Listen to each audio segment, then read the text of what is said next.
Hello, Mary Farias here with your 5 minutes is better than nothing of personal development. Today we are reading page 66 in my book, How to Study Napoleon Hill's Think and Grow Rich. Napoleon Hill says, there is no doubt in my mind that Blair would have been a deaf mute all his life if his mother and I had not managed to shape his mind as we did.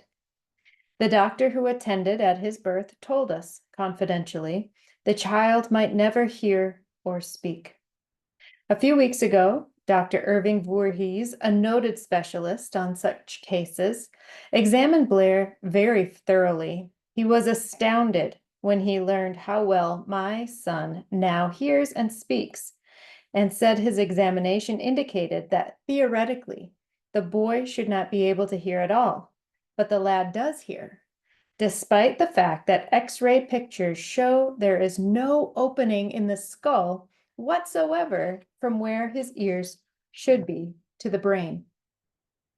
When I planted in his mind the desire to hear and talk and live as a normal person, there went with that impulse some strange influence which caused nature to become bridge builder and span the gulf of silence between his brain and the outer world, by some means which the keenest medical specialists have not been able to interpret. It would be sacrilege for me to even conjecture as to how nature performed this miracle.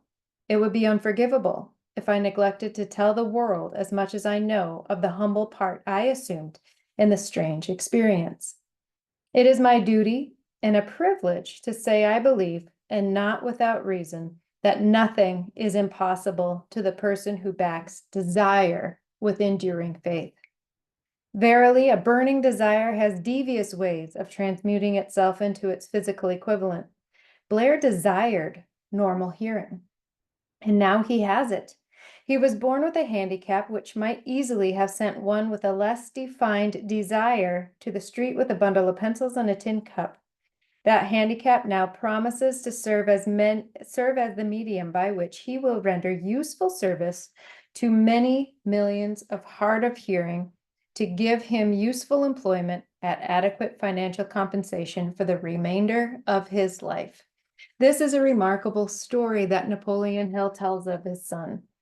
He talks about something really important here, and he says that desire is the beginning of everything, right? He says that through some strange impulse, some strange influence caused nature to become a bridge builder to span the gulf of silence between his brain and the outer world. He talks about the fact that God can do anything. The universe, nature, call it what you will, this creative spirit all around us, the creator can do anything. It is our job as human beings to say what we want and to trust that it will come. And so what he is talking about here is this burning desire backed by faith that it will come. And the faith that we have in is not in our human bodies. It's in this creative spirit. It's within the creator. It's within the universe. And so when we begin to start this creative process in motion with a burning desire, and we persist in it and have faith that it will materialize, then it will materialize. He talks later in chapter 9 about persistence. We must be persistent in that desire and in that faith. And it's also wonderful to see that this handicap that his son had not only is serving his son, but it's also serving millions of people as well. People who would not otherwise be able to be helped, except for now that his son can help them, they will be helped. It is so, so wonderful and such a great story for Napoleon Hill to share with us, because not many people would believe it.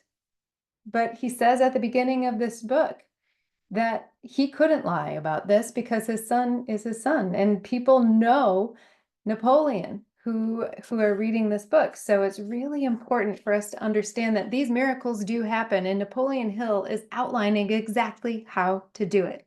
So that's it for today. I'll see you tomorrow.